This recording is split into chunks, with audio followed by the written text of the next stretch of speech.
something you said. I just died in your arms tonight.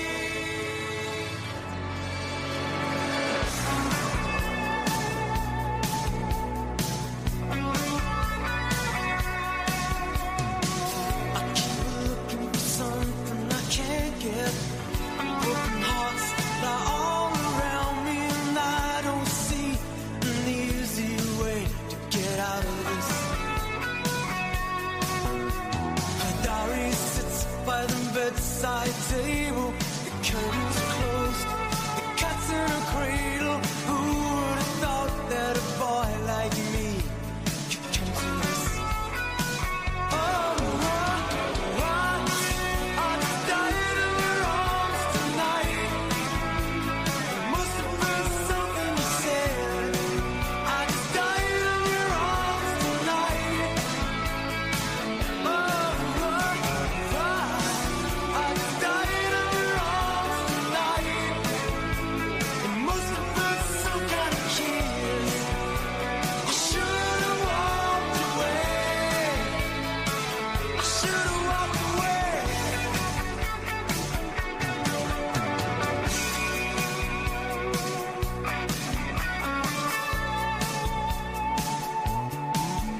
Is there any just cause for feeling like this? On the surface, I'm a name on a list. I try to be discreet, but then blow it again. I've lost and found, it's my final mistake. And she's loving by proxy, no give or take. 'Cause I've been through to fantasy one too many times. I just died in your arms tonight.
Good friggin' Friday morning, everybody. Good morning, Man Bear. Good morning, Beans. How are you doing today? Good, man. How are you? I'm all right. It was really warm last night. Not a lot of sleep, but that happens. It's super humid here. We're gonna hit a heat wave, so we're back and forth. Like right now, it's trying to rain and like 50 degrees. So I don't know. It can't make up its mind, man. Can't make up its mind. I hope everybody's off to a dope Friday morning. Cheers, everybody. Oh, I like that one. Good morning, Amber. I hope you are having a wonderful Friday morning. Good morning, Boxman. What's going on? What up, Man Bear? Good morning, Kay. How are you? I hope you are having a wonderful morning. Good morning, Ma. I hope you're having a good start to your Friday. Good morning, Britt. How are you? I hope you are having a wonderful start to your day.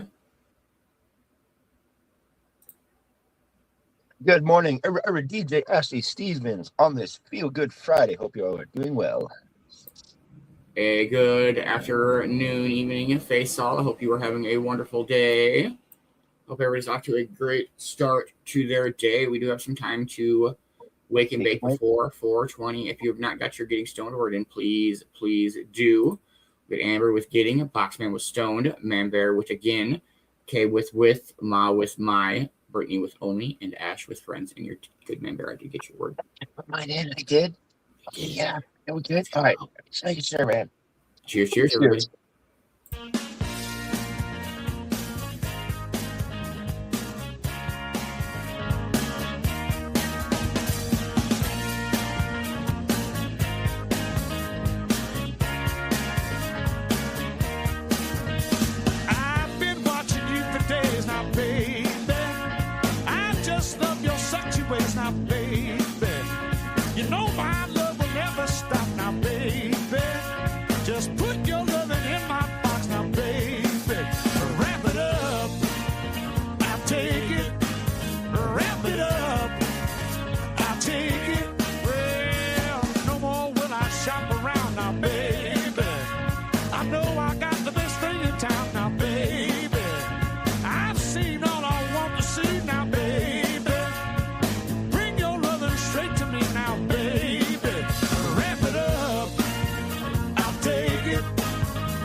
The Fabulous Thunderbirds are so damn good.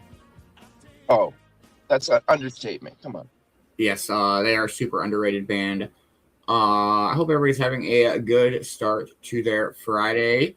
We will have 4:20 here in 2 minutes and smoke and see what today has in store. We got some Vicki Bowers this morning. We'll have our morning speaker this morning. It's the Basement Brawl tonight. I was watching this 20-minute video last night about this guy who has insomnia, and he was talking about just like not being able to sleep and this and that and the other thing. And in the middle of the video, he talks about like he just kind of like throws in there that he's a liar, that like he's a compulsive liar, and that like his biggest issue in life is that he's always lying and this and that. And so throughout this whole video, you have to like decipher what he's like. Wait, all right, what? Wait. It's like it's a mind fuck, dude. It was very interesting. Dude, I was watching a good one. It was kind of a short version of a documentary. And I didn't know it was about Mount St. Helens until they started talking about Mount St. Helens. But this old man lived on a lake called Spirit Lake around Seattle, right? Out in the bush. And he ended up at this old lodge that him and his wife used to run. Well, she died. One day he noticed all these cops, FBI people walking around, you know, and then the cops and the FBI started asking all the 60 residents to start leaving because they wanted to do an operation there. Really weird. You know, everyone's thinking aliens, you know, what's going on, right? This was the base of Mount St. Helens. This was 1979 before it went off. They were actually testing for volcanic activity, and the only one who stayed was this old man. Damn. And it's 1,000 cats. It's thousands of cats. Yeah. But it's a really good story. Like the guy just, you know, he's grumpy old man in the wilderness, and then all these news people start coming to interview him, and he turns into like a, you know, this is 1980. No internet. Yeah. 1979, right? So it's such a cool documentary. Go check it out. Happy 420. Thanks. Cheers. Smoke weed every day.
Let's fucking go. Cheers, cheers, everybody. Good morning, Bill. What up, Superman? Hope you're having a good start to your day and your weekend. Beans and everybody, 420 is done. It was excellent. I'm at the level I need to be, and work time is about upon us. Beans, I love you, man. Since 2024, this man over here, Beans, Garrett Beaners for Coffee House, has brought us Cannabis Oasis Vibe Entertainment, aka Cove-TV, and I can't think of a better way to start your day. A little bit of music, a little bit of wake and bake, and like he said, Vicki Bowers, This Day in History coming up, and a morning speaker. Make sure you stay tuned and hang out with my man, and I will catch you all later tonight at Basement Brawl.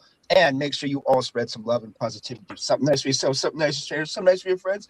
And I'll see you later. And have an amazing day at work, man bear. I always do. And stop worrying about the future. It doesn't change. It only takes your peace away from today. You got all 5 rounds tonight, brother. I knew you were going to do it. Fucker. Got him this time. Bitch. Love you, man bear.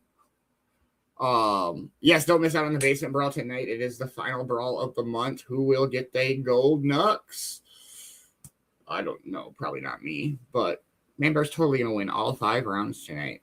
I'm gonna be pissed if he does. Motherfucker. He better not. Damn it. No, I don't know. I don't know if the jinx worked or not. We'll see. Maybe I just wished him actual luck. But yes, we do have This Day in History coming up. We'll play another tune and see what Vicki Bowers knows. I hope everybody's having a wonderful start to their Friday. Cheers, cheers.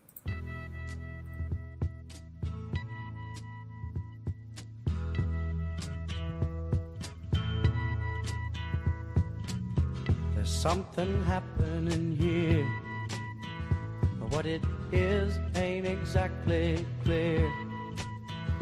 There's a man with a gun over there, telling me I got to beware. I think it's time we stop, children. What's that sound? Everybody look what's going down.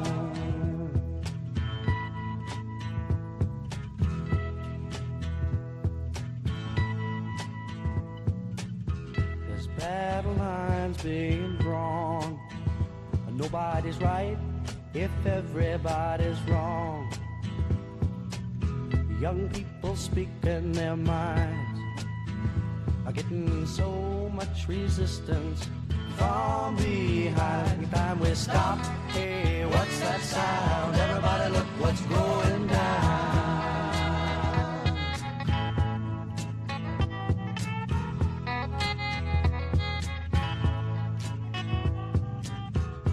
What a field day for the heat. 1,000 people in the street, singing songs and carrying signs. Mostly say hooray for our side.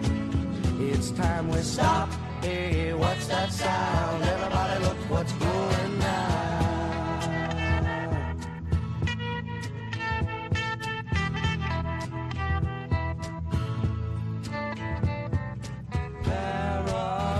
Strikes deep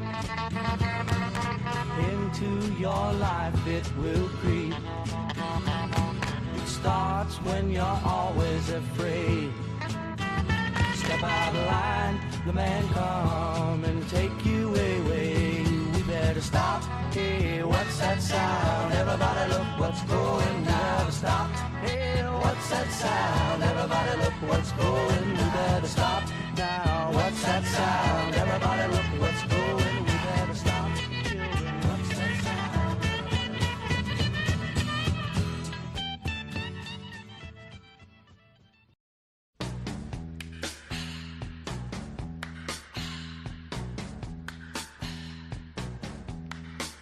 It's the time of the season when love runs high. In this time, give it to me easy, and let me try with pleasured hands to take you in the sun to promised lands, to show you everyone. It's the time of the season for loving.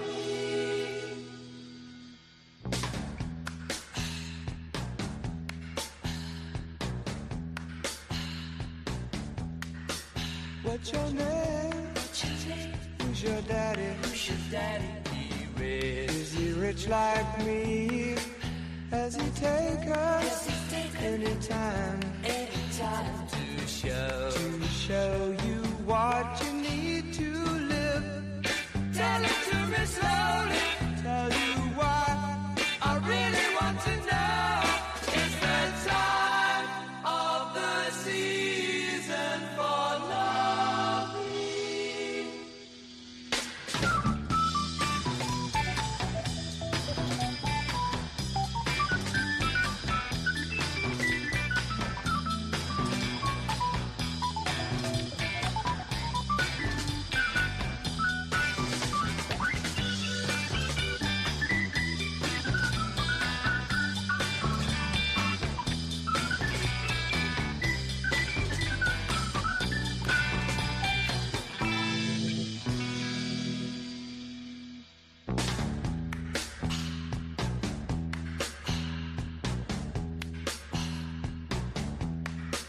What's your name? Who's your daddy? Is he rich like me? Has he taken any time to show you what you need to live? Tell it to me slowly. Tell you what I really want to know. It's the time of the season for love.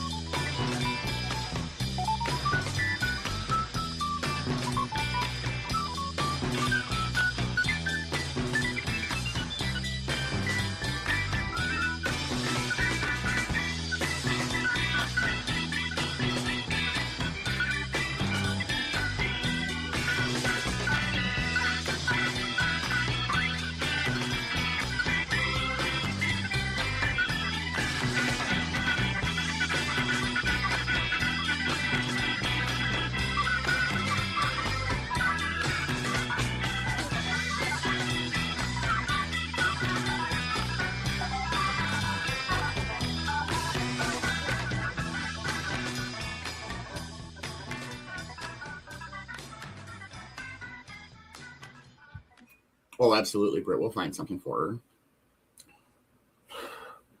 All right, Vicki B. What do you have for us on this friggin' Friday? Here we go. Welcome back. Today we'll wrap up the week with the story behind Friday's name. We'll celebrate the birthday of an astronomer who accidentally created one of the most beloved catalogs of the night sky. We'll hear about the man credited, rightly or wrongly, with inventing baseball, and talk about the man behind Elvis Presley's rise to stardom. Plus, we'll mark the first ever UPC barcode scan and Elvis's final concert, and we'll close with a song and a quote. So grab your favorite cuppa, settle in, and let's have a look. Hi there, and welcome to This Day in History for June 26th. June 26th is the 177th day of the year in the Gregorian calendar, 178th in leap years, with 188 days remaining to the end of the year. We're talking about the days of the week this week and how each day got its name. To recap, the days of the week were initially named after what are known as the 7 classical planets, which are astronomical objects that can be seen from Earth with the naked eye, and they are, from brightest to dimmest, the Sun, the Moon, Venus, Jupiter, Mercury, Mars, and Saturn. Monday was the Moon, Tuesday was Mars, Wednesday was Mercury, Thursday was Jupiter, and today, Friday, is Venus. As with Wednesday and Thursday being taken from the Norse equivalent gods, Odin and Thor, Friday is taken from the Norse equivalent of Venus, Frigg. Also known in various Norse and Germanic cultures as Freya, she and Venus, while not direct equivalents, are both associated with love, relationships, fertility, and the continuation of families. Where Venus is more about romance, attraction, and physical beauty, Frigg is more about faithful marriage and domestic life, dignity, wisdom, and grace. One could say that Venus is the excitement of falling in love, and Frigg is the strength and wisdom required to build a lasting home and family. Frigg was the queen of the Norse gods and presided over marriage, motherhood, household life, and family stability. In the Romance languages, as with Wednesday and Thursday, we see Friday named after Venus as Vendredi in French, Venerdì in Italian, and Viernes in Spanish. And again, borrowing from the Germanic Norse culture down through Old English, Friday is Frigg's Day in English. Thanks again to Ma from the Cove for suggesting the days of the week. And remember, we'll have reruns over the weekend, so we'll finish up with Saturday and Sunday next week. And I know you don't want to miss those. And with that, this is the birthday of French astronomer and academic Charles Messier, born June 26, 1730. He became interested in astronomy with the appearance of the Great Six-Tailed Comet in 1744, when he will have been about 14 years old, and by an annular solar eclipse visible from his hometown on July 25, 1748. In 1751, when Charles will have been about 21 years old, he went to work for Joseph Nicolas Delisle, who was the astronomer of the French Navy. Mr. Delisle told Charles to keep careful records of his observations, an instruction he followed closely. Primarily interested in comets, he continually came across fixed, diffuse objects in the night sky that could be mistaken for comets, so he compiled a list of them, these non-comet objects, that frustrated his hunt for comets. These non-comet objects would be things like galaxies, planetary and other types of nebulae, open star clusters, and globular star clusters. The first version of Messier's catalog was published in 1774 and contained 45 objects. Several updates later, Messier designated objects M1 through M110 are still observed by professional and amateur astronomers today, and their relative brightness makes them popular objects in the amateur astronomical community. This image, for example, is a compilation of all 110 Messier objects and was compiled by an amateur astronomer. It's this list that's known as the Messier Catalog, and it's one of the most famous lists of astronomical objects. Many Messier objects are still referred to by their Messier number. Charles Messier lived to the age of 86. This is the birthday of Abner Doubleday, born June 26, 1819. He was a Union Major General in the American War between the states and lived to the age of 73. In 1908, though, 15 years after his death, he was declared by the Mills Commission to have invented the game of baseball. Whether this is entirely accurate or not, his name is forever linked to America's game. Doubleday Field, for example, is a baseball stadium named after him in Cooperstown, New York. The annual Hall of Fame game, an exhibition game between two major league teams, played at Doubleday Field each year from 1940 to 2008, and the Hall of Fame Classic since 2009. A number of other baseball entities, ball fields, and monuments are named in his honor. Abner Doubleday. This is the birthday of Colonel Tom Parker, born June 26, 1909. Born Andreas Cornelis van Kuyk in the Netherlands, he tried several times to come to America as a youth and was finally successful, arriving when he was 20 years old. He adopted a new name when he joined the U.S. Army. After the Army, he worked odd jobs and various jobs with carnivals. In 1938, he began working as a talent promoter and did reasonably well at it. When his talent wanted him to move to Nashville, he declined, choosing instead to live in Florida with his wife. and went to work for a local animal shelter, the Hillsborough County Humane Society. You know, those animal welfare societies are always needing money, so he went to Nashville to recruit celebrities to perform at his charity events, thereby getting back into the music promotion business. He received an honorary title of colonel from Louisiana in 1948 for helping Governor Jimmy Davis in his election campaign. Not an actual military colonel at all, of course, but an honorary title, and he used that appellation for the rest of his life, becoming known as the Colonel. Colonel Tom had heard about the young singer Elvis Presley in 1955. He certainly recognized the talent and potential of this young star and really wrangled to be involved in Elvis's career arc. He became Elvis's exclusive representative in 1956. Elvis would later say of Colonel Tom, "I don't think I would have ever been huge if it wasn't for him. He's a brilliant man." Colonel Tom got Elvis some great contracts, sold Elvis merch, got him in movies. When Elvis was drafted, Colonel Tom worked behind the scenes to keep Elvis's name front and center of the American public. Through rise and fall, good times and bad, Colonel Tom was there. And when Elvis died unexpectedly in 1977, Colonel Tom arranged for licensing of Elvis merch to support himself and the estate. Colonel Tom experienced legal difficulties, lawsuits and countersuits, and gambling debts, all of which he overcame. Of course, there is quite a bit more about Colonel Tom Parker, but I think that's enough. Colonel Tom Parker lived to the age of 87. On June 26, 1974, a universal product code was scanned for the first time to sell a package of Wrigley's chewing gum at the Marsh Supermarket in Troy, Ohio.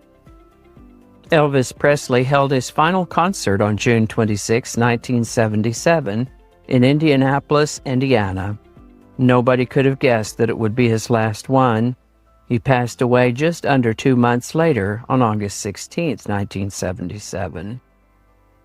So, in honor of Elvis's last concert and Colonel Tom, let's talk about one of Elvis Presley's songs. It looks like the list of songs recorded by Elvis Presley numbers up in the range of about 700 to 800. This includes songs that were recorded from the 1950s to his death in 1977, so a little over 20 years. Some of them will have been recorded live, some in the studio, and we're not even counting the ones where he made a cameo and just sang a line or two, or rumored recordings that have been lost for whatever reason. From what I could find, the singles he recorded and released as records numbered about 117, plus 24 singles that were released posthumously. All that said, the Elvis song that jumped up and said, "Me, me," is Blue Suede Shoes. Blue Suede Shoes was written and first recorded by Carl Perkins in January of 1955 in rockabilly style. Elvis recorded it the following year in 1956. Now, Elvis was friends with Mr. Perkins, and he didn't want to step on his toes, so to speak, so he asked RCA to delay its release while the Perkins version was hot. So Elvis's version of Blue Suede Shoes was released in September of 1956. This was before the Billboard Hot 100 had come about later on in the 50s. But Elvis's single of Blue Suede Shoes reached number 20 on the chart that existed at that time. Blue Suede Shoes have been covered by so many artists since then. Blue Suede Shoes by Elvis Presley. Link in the description. How about that? In thinking about today's topics, I looked for quotes about beauty, motherhood, Friday, space, baseball, mentorship, and found some good ones, several of which we've already had as quote of the day. But this one, I thought, speaks to parenting or teaching or even the relationship between Colonel Parker and Elvis Presley.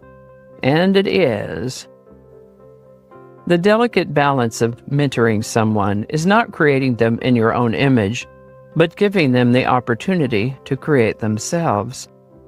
Steven Spielberg. Alrighty, y'all take care. Be good to each other. Have a great weekend. I'll see you next time. Much love, Vicki B. Thank you so much for this day in history every day. We super duper appreciate you. Please make sure that you are following Vicki on all of the platforms that she mentions and streams to, and check out to buy her a coffee. I hope she is off to a wonderful Friday morning. All right. Good morning, Heather. How are you? I hope you are having a wonderful friggin' Friday morning. We're just hanging out, getting baked, listening to some tunes.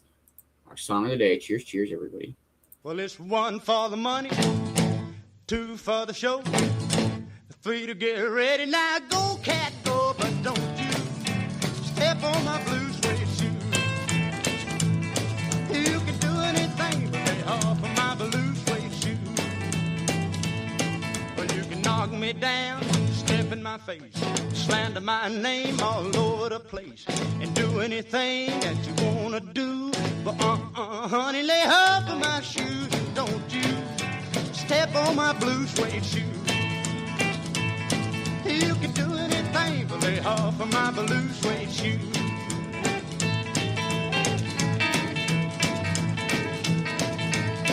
Oh, let's go, cat.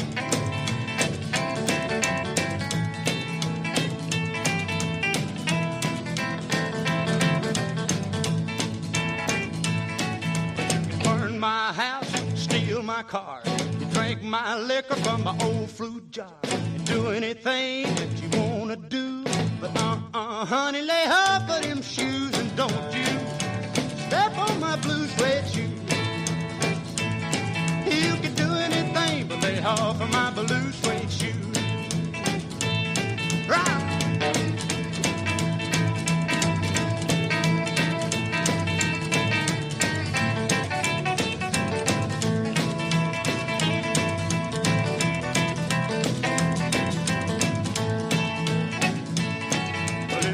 For the money, 2 for the show, 3 to get ready. Now go, cat, go, but don't you step on my blue suede shoe. You can do anything but lay off of my blue suede shoe. But it's blue, blue, blue suede shoe. Blue, blue, blue suede shoe. Yeah, blue, blue, blue suede shoe, baby. Blue, blue, blue suede shoe. You can do anything but lay off of my blue suede shoe.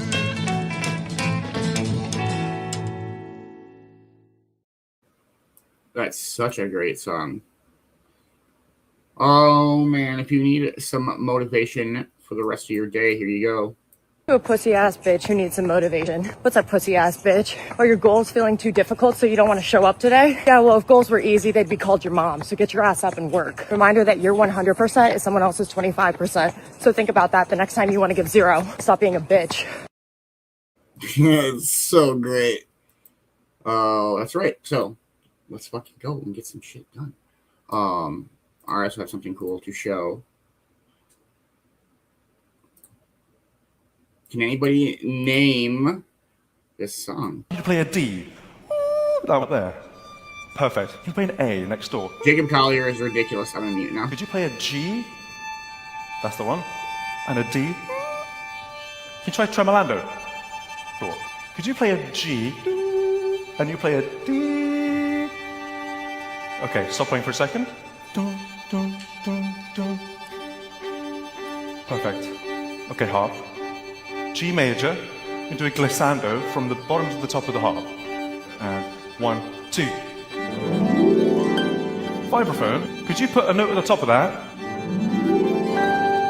I love that. So, cello and flute.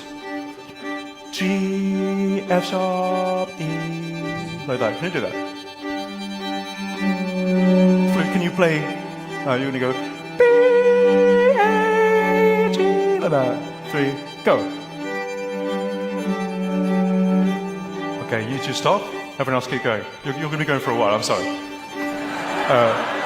So, bass, you're going to play down the G major scale, starting on A, do on the G string, all the way down, Yeah? Clarinet, can you do the same thing, but starting on C, concert C there. So,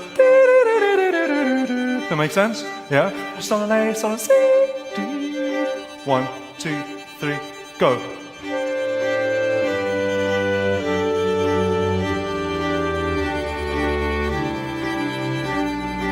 And stop.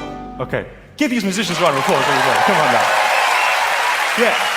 So that will be our verse. For the chorus, I want to start with tuba, trombone, trumpet.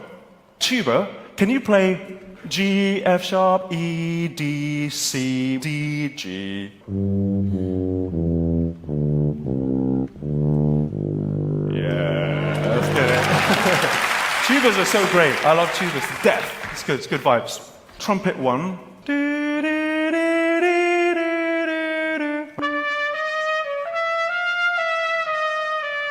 Pristine. Trombone. Could you go B, A, G, G, C, C, B? 1, 2, 3.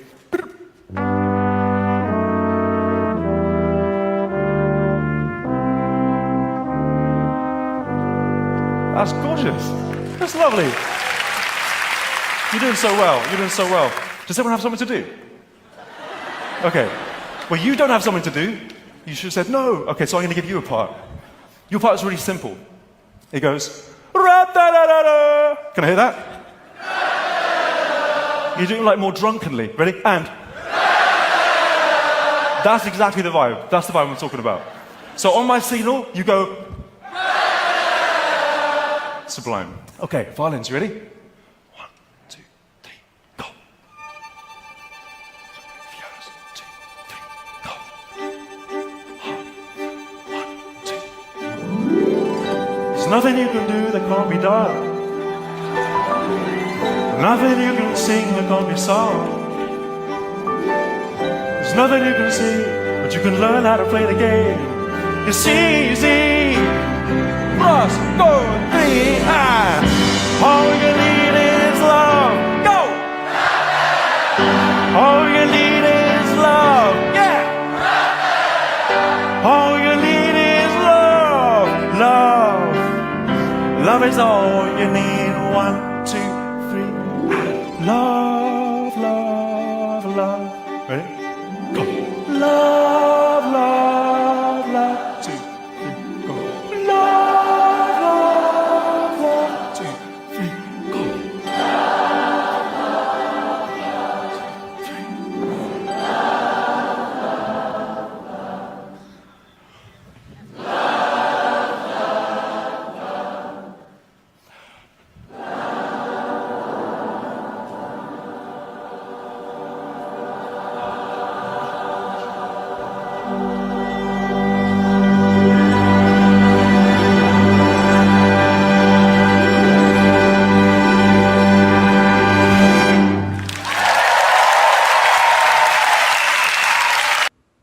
He is so ridiculous. Good morning, Deb. I hope you are having a wonderful Friday morning. We're just hanging out, listening to some tunes. We just got done with This Day in History. I thought that was pretty cool, too. Yeah, music gives me goosebumps so much. It's crazy. Yeah, Jake Collier is insane. Yeah, it's so cool watching him build shit like that. Music theory. Music theory is wild. It'll teach you some shit. We do have our morning speaker coming up yet. We are 7 minutes out from med time, so make sure that you be getting that ready and whatnot. We'll play some more tunes and see where we're at with our morning. Cheers, cheers, everybody.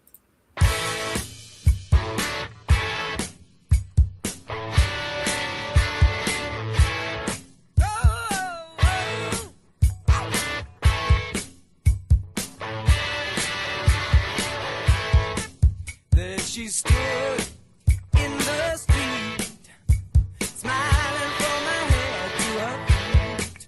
I said, hey, what is this? Now, baby, maybe she's in need of a kiss. I said, hey, what's your name, baby? Maybe we can see things the same. Now, don't you wait, oh, hesitate. Let's move.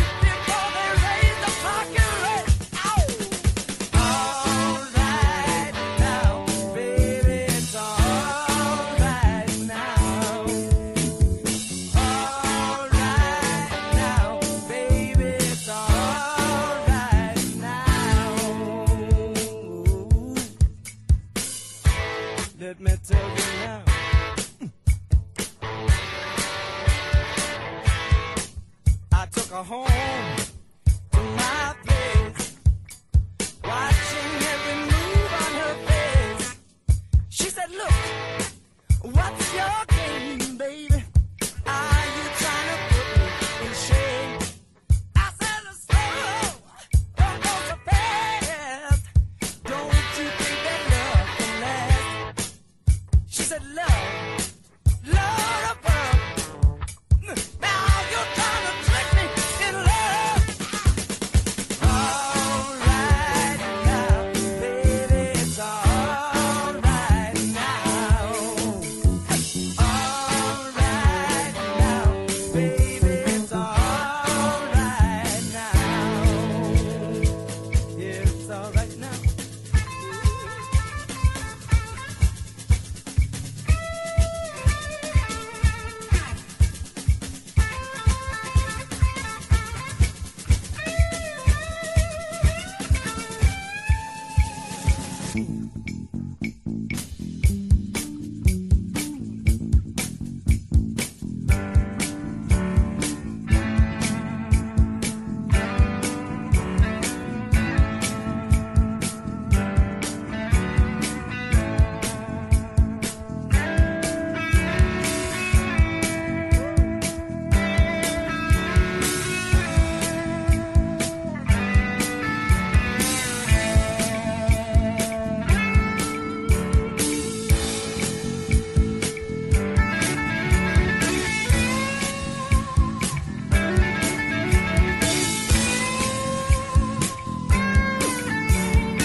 Let me tell you all about it now.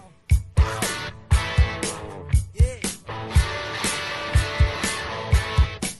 Took her home, yeah, to my place, watching every move on her face. She said, look, what's your game? Are you trying to put me in shame?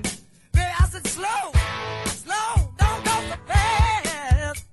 Don't you think that love can last? She said, love, love above. Now it's trying to trick me in love. All right now, baby, it's all right now. Yeah. All right now, baby, it's all right now. All right now, baby, it's all right. Yeah. All right now, baby, baby, baby, it's all right. All right now, yeah, it's all right, it's all right, it's all right. Yes. All right now, baby, it's all right now. Yeah, we're so happy together. Ow! It's all right, it's all right, it's all right. Everything's all right.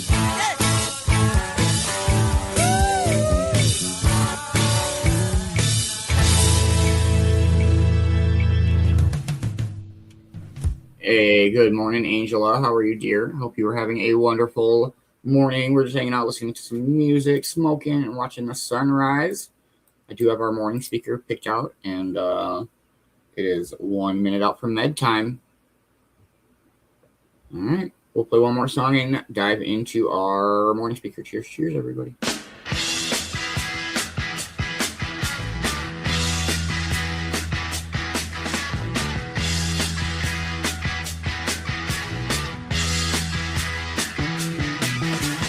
Get your motor running. Head out on the highway. Looking for adventure. and whatever comes our way.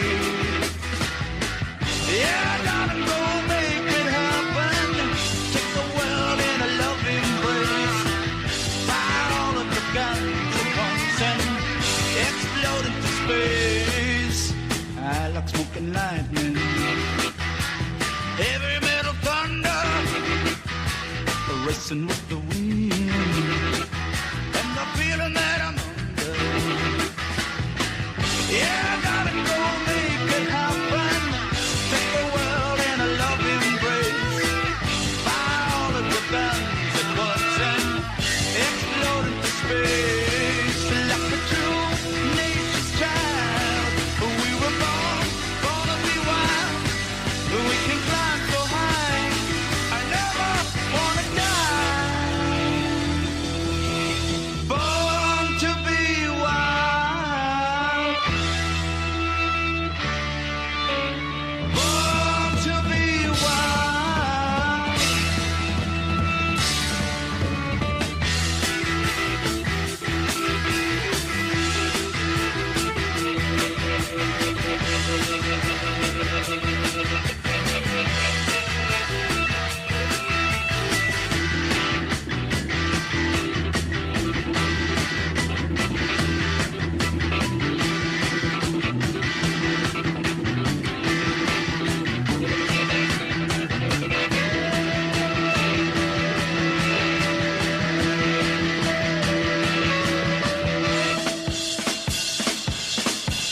Get some motor running.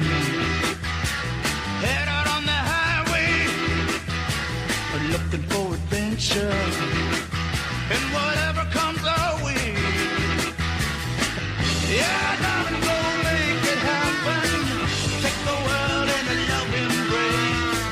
Fire all of your guns at once and explode into space. Like the true nature's child, we were born to be wild. We can climb so high, I never wanna die. Born to be wild. Born to be wild.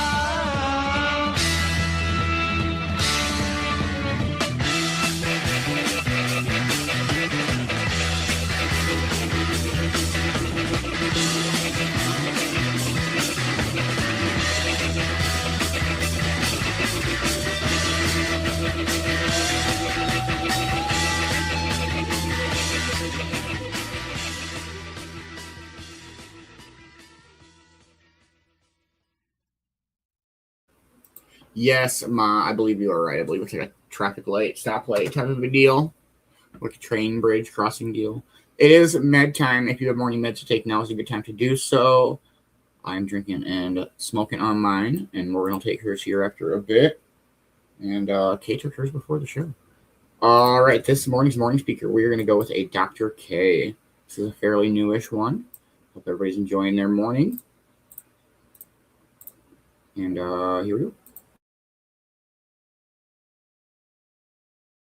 Look, so the other day my wife is like, look, I want to go to dinner with these people. I know you don't like the husband very much. I know it's going to be hard for you, but I'd really like to go. And I said, oh no, it's not that big of a deal. You know, I used to dislike him, but then I worked through that and now it's totally fine. And then she was like kind of confused by that. She's like, what do you mean you worked through it? And I was like, yeah, I disliked this person, but then I went through my process and now it's totally fine. Like I'm totally cool with them. And then she's like, this is the kind of stuff that you should really make a video about. How do you go through a process and stop disliking someone? We talk about conquering a lot of emotions like sadness, regret. How do I overcome grief? How do I overcome anxiety? But dislike or hostility is one of the emotions that most of us never even want to conquer. Maybe if you're in anger management, you get in trouble with the law, then you need to work on your hostility. But for most of us, disliking someone is one of the most addictive emotions that we experience. If we dislike someone, we won't interact with them as much. We won't let them get away with the crap that they usually get away with. Dislike is one of the emotions that we think helps us a lot because it motivates behavior. I hate my job, therefore I'm going to quit. I'm starting to realize how much I dislike my friend, therefore I'm going to cut all ties with them. So we become reliant on dislike, and we love it, right? Think about the things in life that you dislike. Good morning, Ellen. Hope you feel better, dear. We're just hanging out listening to our morning speaker, Dr. K, this morning. Get some rest, and I hope that you feel better. Here we go. Things that you hate. Oh my God, we're in late stage capitalism, or I hate this particular group of people or this particular political party. And it's so damn addictive. But it turns out that dislike is actually one of the most harmful emotions. And even if you use it as motivation to move you in the right way, it's not going to work. And the reason for that is very simple. See, anytime we use an emotion to motivate our behavior, the problem is that the emotion will fluctuate over time, right? Dislike or hatred is maybe a little bit different. The emotion will go up and go down. That's just the natural nature of emotions, right? So I'm angry today. I'm fucking gonna uninstall this video game because it's so annoying. And then a couple days later, I'm less annoyed with the video game, so I reinstall it. So we tend to rely on dislike as a motivation, but that tends to lead to inconsistent behavior. Now, I want to tell you all a story. So I had a patient once who really disliked his boss and really disliked his job. So he worked in finance, and then, his boss would be like, okay, we're traveling to Europe to do this big deal. And boss liked to do cocaine. Boss liked to engage with prostitutes. And my patient just was not into that.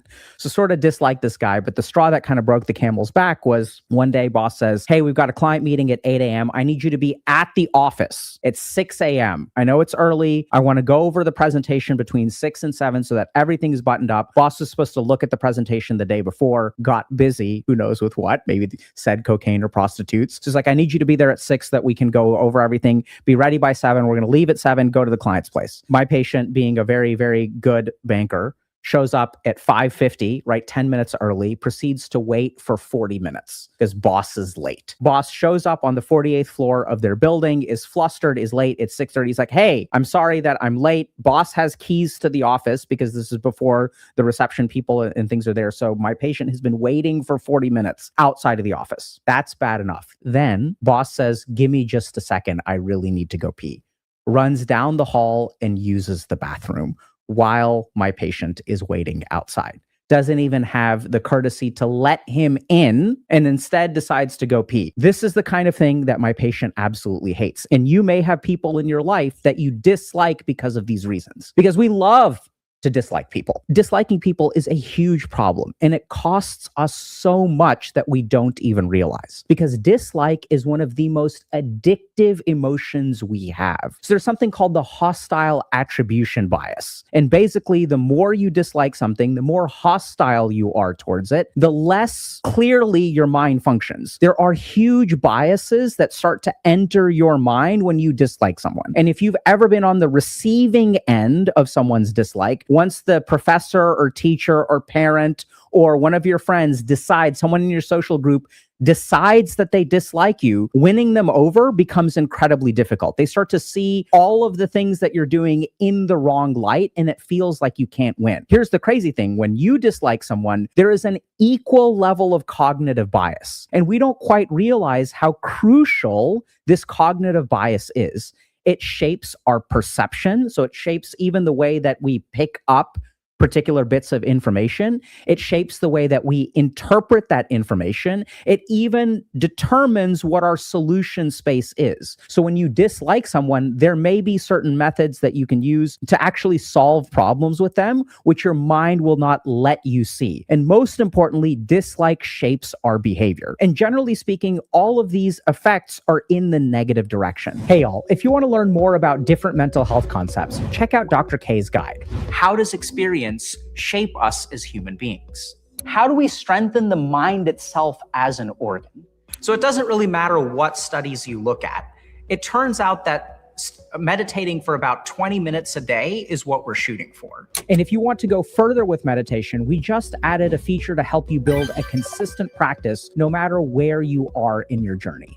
With meditation tracks, you can set goals and track your progress through beginner, intermediate, and advanced paths. Each practice builds on the previous weeks, so you're not just developing a routine, you're leveling up your meditation skills along the way. Get Dr. K's guide and meditation tracks today at healthygamer.gg/guide or click the link in the description below. Now back to the video.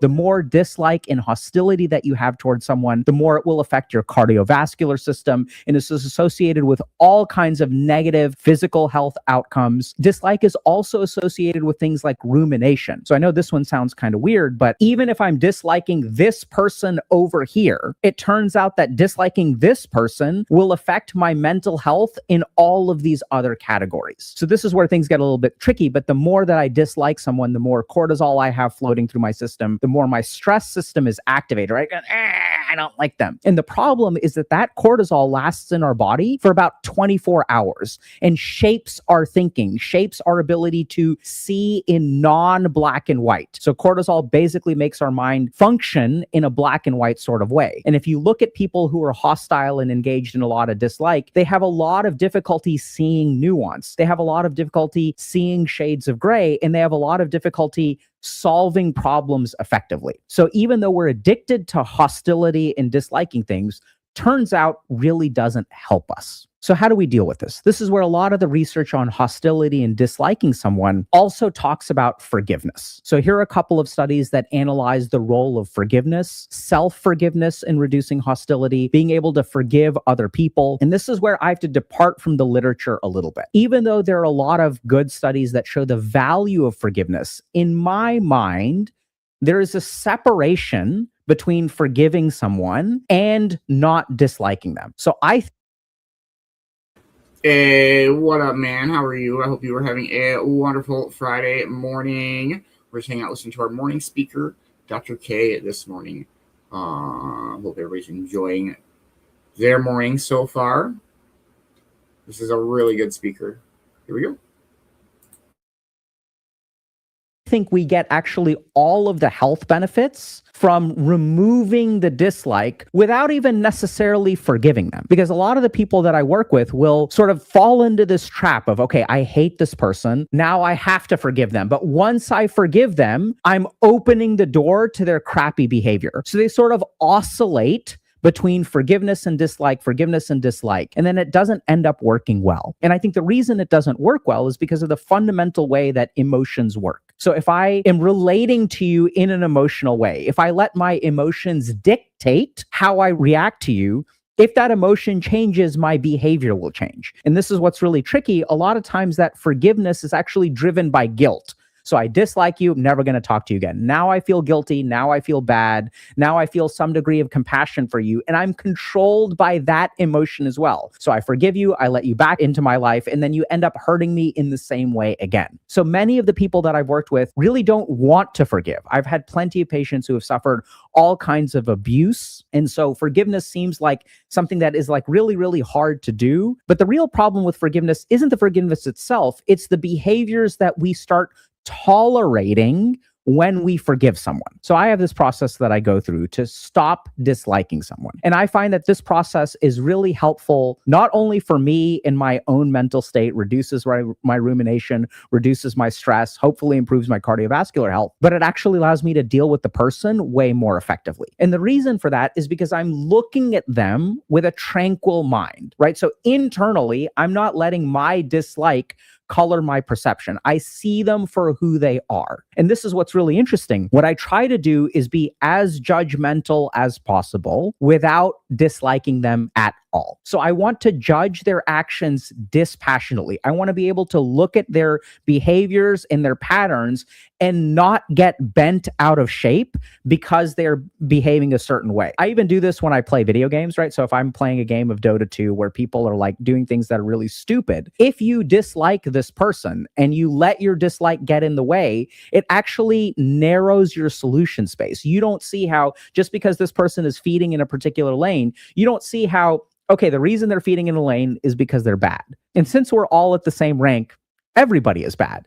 And if they're feeding in a particular lane, there's a good chance that the enemy will also make stupid mistakes. Once you see things in a dispassionate and clear way, it allows you to actually navigate the situation in a healthier way. So how do we go through this process of removing dislike from the equation and seeing things more clearly? So this is where I cultivate some degree of compassion. And now that's a loaded word too, because compassion doesn't mean tolerance of behavior. So how do I go through this process of removing dislike? So I start with sort of a karmic perspective. And what I sort of try to remind myself as a psychiatrist is that most human beings are doing the best that they know how to do. Now, you may be thinking about the people in your life that you think, oh, they could be doing a lot better, right? They could be trying a lot harder. But as a psychiatrist, I've seen that most of the people that I work with, the reason they don't try harder is because they actually don't know how to try harder. So I want you to think about the stuff that you could be doing. Theoretically, you could be doing potentially way more stuff, but you don't try harder, right?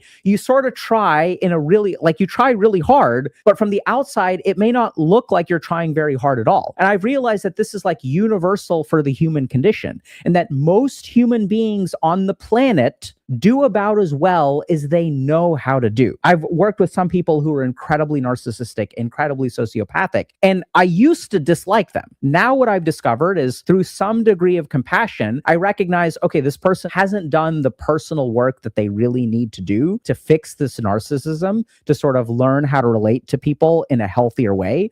And as long as they are not going to do that, I cannot expect them to have compassion towards me. I cannot expect them to have empathy towards me.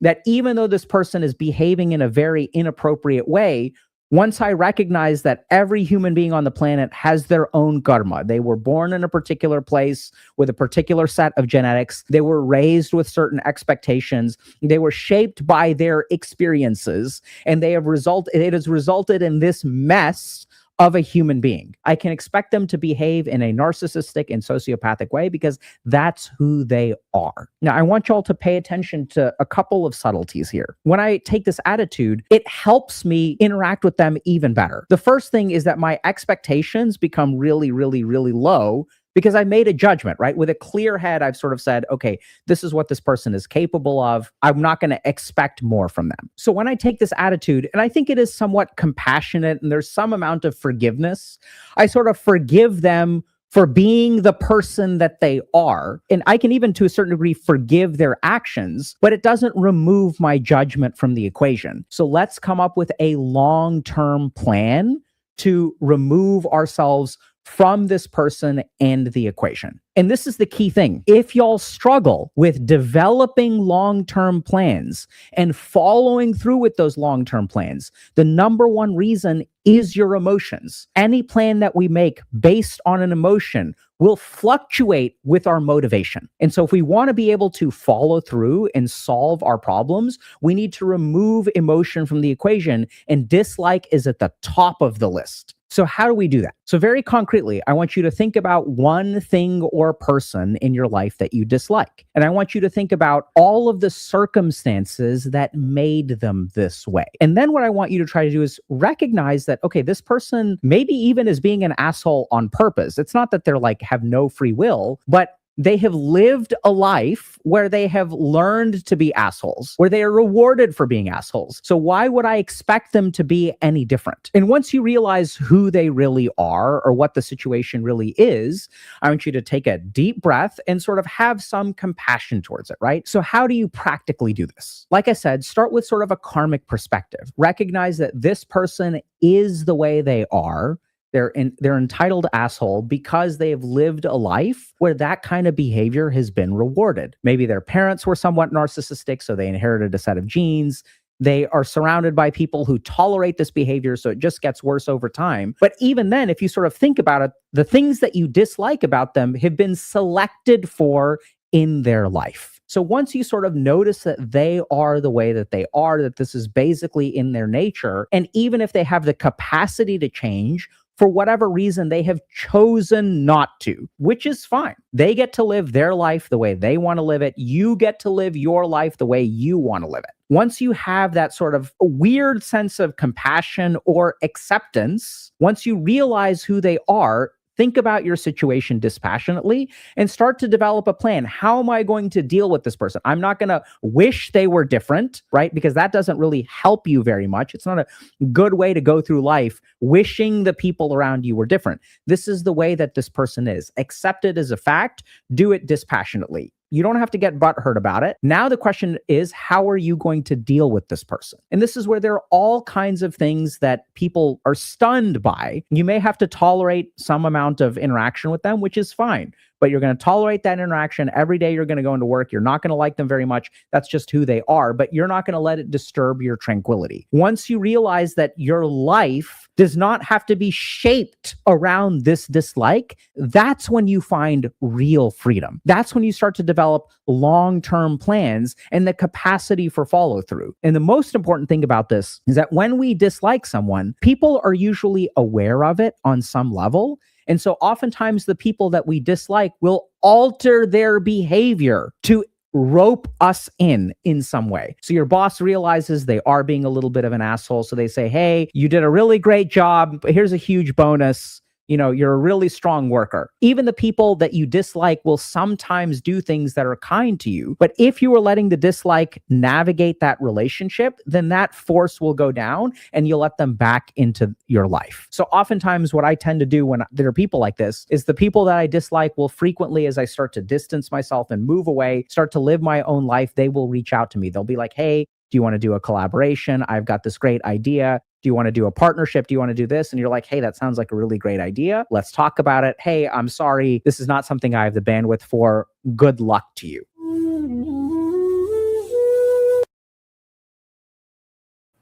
Yes, that is a really good one. I love the Dr. K's. Please make sure that you are following his YouTube, Healthy Gamer GG.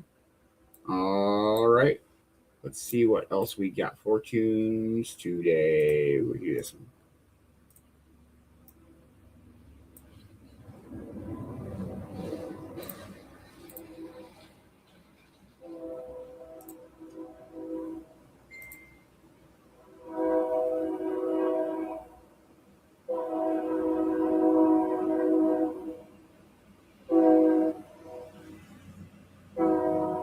It's loading. It is super cloudy here today. It is going to rain, and then it's going to get insanely fucking hot. 97 on Monday. Ayo.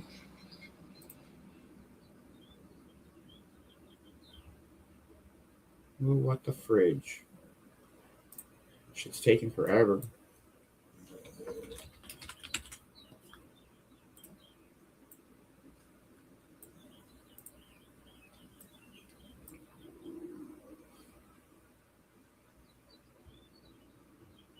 It's just trying to load into the studio. Yeah, it's wild, the heat wave coming. Cheers, cheers, everybody.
Hey, let's fucking go. Oh, that's dope as shit. Well, I'll probably go ahead and smoke one more and call it a morning show. I hope everybody's up to an amazing start to their Friday. The weekend is almost here. Much love and thank you guys for hanging out this morning. It's been a great morning. Great tunes and Vicki B and morning speaker. What? Huh?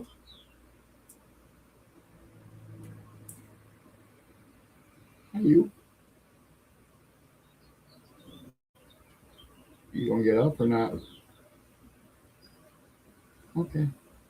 Oh, yeah, she's gonna start waking up.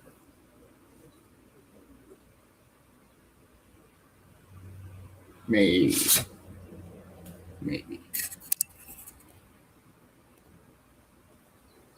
More than May. All right, well, much love, everybody, and thank you to all of our sponsors. If you need any custom crochet creations, reach out to Mama Roo.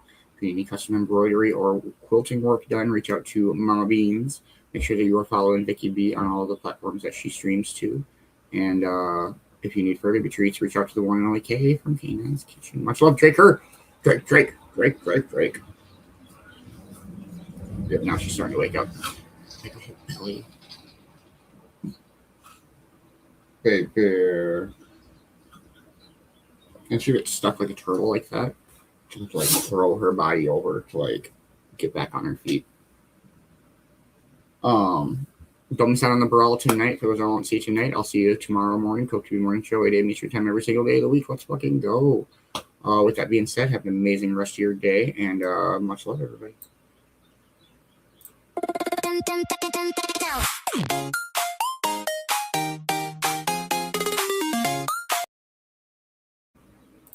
Good morning, Mama Roo. I just saw your comment.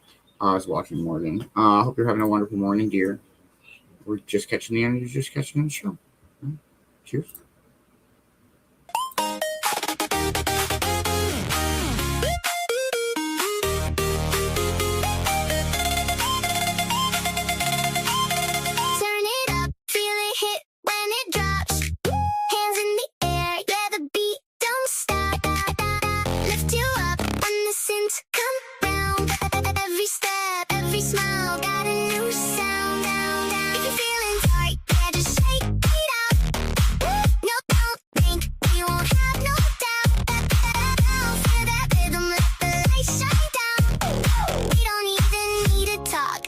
We bounce, we bounce, we bounce.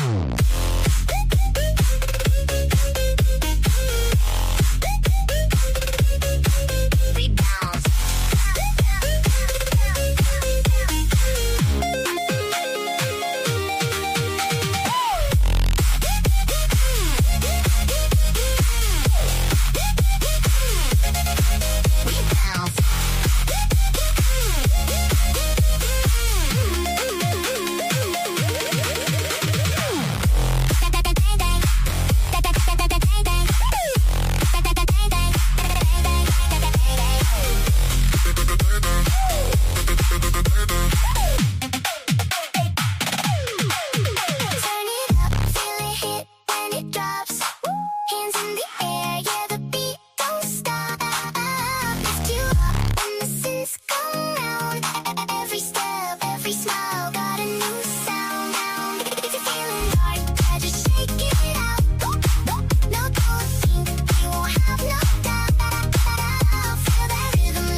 Much love, everybody.